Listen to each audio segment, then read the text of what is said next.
عرض سلام وقت بخیر. نحوه قیمت‌گذاری شناخت از سکه‌های باستانی و مورد مهمی که برای اولین بار ارائه میشه.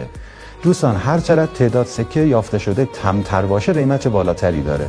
به طور مثال سکه نقره مربوط به دوره عبدالله ابن مروان حدوداً مال 1360 سال پیشه، چون 8 تا ازش پیدا شده، البته جدیداً 6 عدد هم همدان پیدا شده، قیمت تقریبی بین 35 تا 40 میلیارد تومان داره.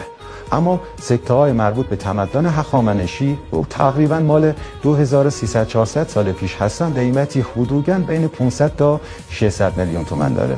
اما سکه هایی که تو حالت عموم ارزش بیشتری دارن نسبت به بقیه سکه ها، سکه های آذرمیدفت پوراندخت ساسانی، سکه شاپور ساسانی با تاج عقابی، سکه تمامرخ پادشاهان، سکه اردشیر بابکان، سکه اورد پادشاه اشکانی ماه و ستاره از اون سکه های مهم هستند. اما مورد مهمی که عرض کرده بودیم، سکه سال اول حکومت قواد دوم هنوز یافت نشده.